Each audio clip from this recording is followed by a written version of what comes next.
કલ્પવૃક્ષ કિચનમાં આપ સૌનું હાર્દિક સ્વાગત છે. કલ્પવૃક્ષ પરિવારને ભાવથી જય સ્વામિનારાયણ, જય શ્રી કૃષ્ણ, જય સિયારામ, હર હર મહાદેવ, રાધે રાધે. કલ્પવૃક્ષ કિચનમાં આજે આપણે એક ફરાળી વાનગી બનાવવાના છીએ. એકાદશી સ્પેશિયલ, હરિનવમી સ્પેશિયલ અને અથવા તો કોઈ પણ વ્રત ઉપવાસમાં આ બનાવી શકાય. આ બનાવવાનું કારણ શું?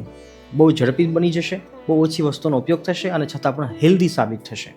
નંબર 2, ઉનાળો ચાલી રહ્યો છે, ધોમધકતો તાપ પડી રહ્યો છે, 40, 42, 45 ડિગ્રી તાપમાન છે બહાર હોય છે. પણ બહારના તાપમાનને આપણા શરીરને અડકવા ન દેવું હોય તો સૌથી બેસ્ટ હેલ્ધી ઓપ્શન છે દૂધી. જો આ દૂધીનું જ્યુસ કરીને પીએ, એનું પાણી પીએ તો પણ બેસ્ટ છે. દૂધીનું શાક બનાવીને ખાઈએ તો પણ બેસ્ટ છે. અને કદાચ દૂધી કોઈ પણ રીતે ઉપયોગમાં લેવાય તો ઉનાળામાં ગરમી આપણને અડકી પણ ના શકે. તો આજે આપણે આ ફરાળી ઢોકળા બનાવવાના છીએ, જેની અંદર આપણે દૂધી વધારે નાખવાના છીએ. તો ઉનાળા સ્પેશિયલ આ ફરાળી દૂધીના ઢોકળા આજે આપણે સરળતાથી જોવાના છીએ. અમે સંતો યુઝ્યુઅલી આવી રીતે બનાવતા હોઈએ છીએ. આવો રેસીપીમાં છેક સુધી જોડાયેલા રહેજો. બનાવી લઈએ દૂધીના ફરાળી ઢોકળા. રાધે રાધે.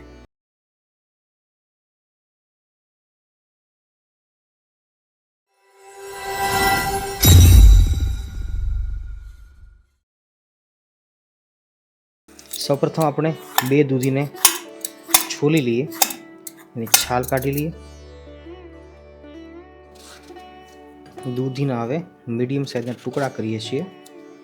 આજે છીણવાની નથી, આને બહુ જ ઇઝીલી અને ઝડપથી આપણે બનાવી રહ્યા છીએ, એટલે સીધા આપણે એને મિક્સરમાં ગ્રાઇન્ડ કરીશું.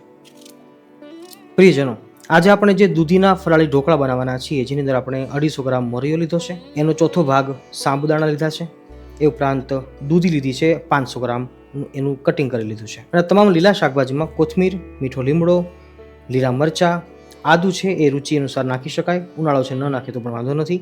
લીંબુ અને સાથે સાથે સંચળ પાવડર અને ખાવાનો સોડા, બસ આટલી વસ્તુનો ઉપયોગ કરી અને આજે આપણે ફરાળી દૂધીના ઢોકળા તૈયાર કરીશું. સૌપ્રથમ મોરિયો અને સાબુદાણા એ બંનેને આખા ભાંગા પીસી લઈએ. એકદમ ફાઇન આપણે પીસવાનું નથી, એકદમ લોટ ન થાય પણ આખો ભાંગો ક્રશ થાય તો વધારે સારું.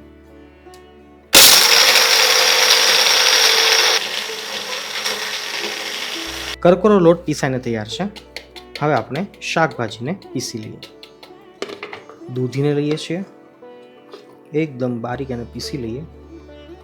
દૂધીની અંદર પાણી વધારે હોય છે અને જે પાણી આપણને આગળ કામ લાગશે, એટલા માટે આપણે એક્સ્ટ્રા કશું નાખતા નથી. હાલ જરૂર પડશે તો દહીં 2 ચમચી નાખીશું. થોડુંક આદું, થોડીક મરચી તીખી અને થોડાક ધાણા નાખીએ છીએ અને એકદમ ફાઇન ઝીણું આને પીસી લઈએ. થોડુંક પાણી નાખીએ છીએ એટલે પીસવામાં હેલ્પરૂપ થાય.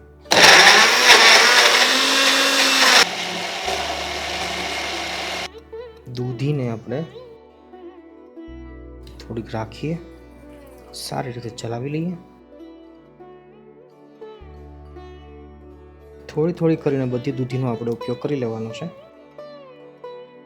કારણ કે આપણે હેલ્ધી ઢોકળા બનાવી રહ્યા છીએ અને એ પણ ઉનાળા સ્પેશિયલ. બેટર આપણું તૈયાર છે ઢોકળા માટેનું. સ્વાદ અનુસાર નમક નાખી દઈએ, સેંધા નમક.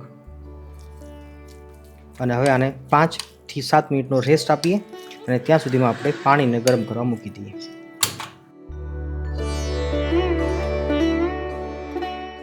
7 થી 8 મિનિટનો ટાઈમ ગયો છે અને જોઈએ છે તો આપણું જે બેટર છે એ પરફેક્ટ કન્સિસ્ટન્સી સાથે રેડી છે.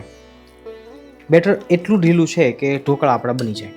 હવે આમાં અત્યારે હું છાશ પણ નાખતો નથી, દહીં પણ નાખતો નથી અને પાણી પણ નાખતો નથી, કારણ કે કન્સિસ્ટન્સી પરફેક્ટ છે. એકદમ ઢીલી પણ ન હોવી જોઈએ, બહુ વધારે કડક પણ ન હોવી જોઈએ.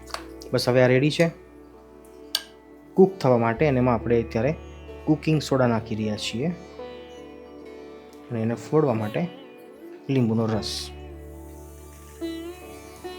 સારી રીતે ચલાવી લઈએ. મેં 2 લીંબુ નાખ્યા છે, કારણ કે આપણે આમાં ખટાશ કશી નાખી નથી, પણ ઢોકળા ખાટા મીઠા સારા લાગે. તમે પણ થોડીક ખટાશ વધારે રાખજો તો સરસ લાગશે. ડીશને ગ્રીસ કરી લઈએ.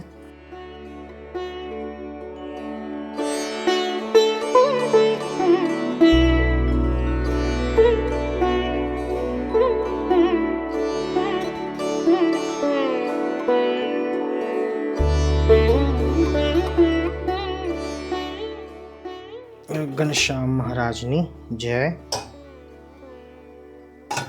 10 થી 12 મિનિટનો ટાઈમ આપી દઈશું એટલે આપણા ઢોકળા બનીને તૈયાર થઈ જશે. ફાઇનલી 12 થી 13 મિનિટનો ટાઈમ ગયો છે. ગેસની ફ્લેમને આપણે ધીમી કરી દઈએ. મીડિયમ ટુ લો ગેસની ફ્લેમ ઉપર આપણે એને પકાવી રહ્યા હતા.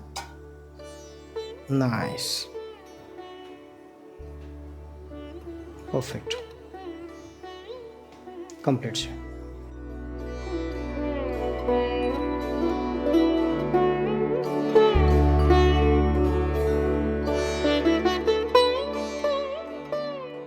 ઢોકળા આપણા બનીને તૈયાર છે. હવે આપણે 2 ચમચી ચોખ્ખું આપણું ઘરની ગૌશાળાનું ગીર ગાયનું ઘી લીધું છે અને આપણે એનો વઘાર લઈએ. તમે પણ ચોખ્ખું ઘી જોઈતું હોય તો સંપર્ક જરૂર કરજો. તમને હવે વિડીયો દેખાશે. અમારા ગુરુકુળની ગીર ગાયોનું ઘી હવે આખા ગુજરાતમાં અને ગુજરાતની બહાર મુંબઈ સુધી પણ અમે ફ્રી હોમ ડિલિવરી પહોંચાડીએ છીએ. ઘી ચોખ્ખું છે, શુદ્ધ છે અને ભેળસેળ રહિત છે. એની જવાબદારી અમારી છે. વધારે નહીં, પરંતુ એટલું ચોક્કસ કહીશ કે અત્યારના સમયમાં તમારા અને પરિવારના શરીરને સારા રાખવા માટે ઘી, તેલ, દૂધ આ બધું ઓછું ખાજો પણ શુદ્ધ ખાજો. અને જ્યારે શુદ્ધ ઘીની જરૂર પડે ત્યારે અમને જરૂર યાદ કરજો. સ્ક્રીન ઉપર તમને નંબર દેખાતો હશે. વધારે માહિતી માટે તમે કોલ પણ કરી શકો છો. જય ગૌ માતા. ઘી આપણું ગરમ થયું છે. તમે આ જગ્યા ઉપર તેલ પણ લઈ શકો છો. ઉનાળો છે એટલે આપણે જીરાથી અને તલથી આપણે વઘાર લઈએ છીએ. ઢોકળાના વઘારમાં જનરલી રાઈ નખાતી હોય છે, પણ ઉનાળો છે એટલે આપણે એને સ્કીપ કરીએ છીએ. અને ફરાળી આઈટમ છે. ઘણા બધા તલ નાખ્યા છે, લીમડો, થોડાક નાખીએ છીએ મરચાં,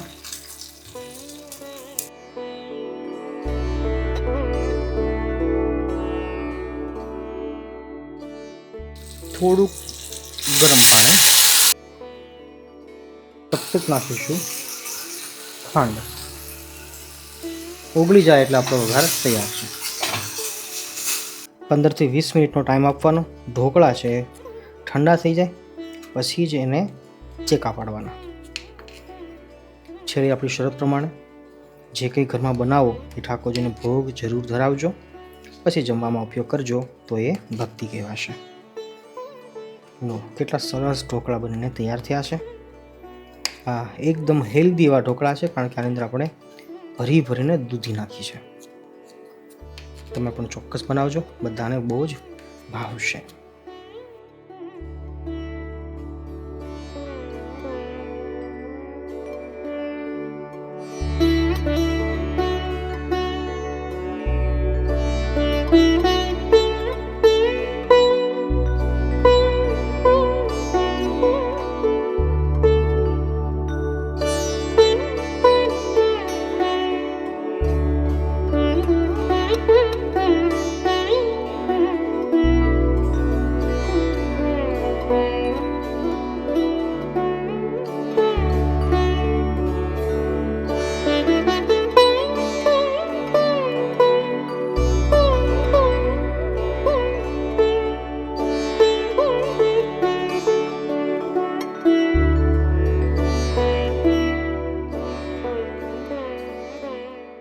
ઘણા લોકો એમ કહેતા હોય છે કે સંતોને રસોઈની વાતો શા માટે કરવી જોઈએ? સાધુ સંતો, સંન્યાસી, એમને ખાવાની ચર્ચા શું અયોગ્ય છે? પણ હું તમને પ્રશ્ન પૂછું કે જો સંતો જ સાત્વિક જીવનની વાતો નહીં કરે તો પછી કોણ કરશે? અને જો આજે સાચું ખાવું શું એ કોઈ નહીં સમજાવે તો સમાજ કઈ દિશામાં આગળ વધશે એ તમે કદાચ અંદાજ પણ નહીં લગાવી શકો. સંતોનો ધર્મ માત્ર ભજન કીર્તન એ અત્યાધિક કરવાનો નથી, પણ સમાજને સાચી દિશા બતાવવી એ એમનું કામ છે. આજે લોકો શું ખાઈ રહ્યા છે તમે જો તો ખરા. બહારનું જંક ફૂડ, પેકેજ્ડ વસ્તુઓ, કેમિકલ્સ ભરેલા ખોરાકો જેમાં સ્વાદ છે પણ સ્વાસ્થ્ય નથી. અને એના કારણે થઈ શું રહ્યું છે ખબર છે? શરીર બીમાર થઈ રહ્યા છે, મન બધાના ચીડચીડા બની રહ્યા છે અને જીવનમાં અશાંતિ દિન પ્રતિદિન વધતી જાય છે.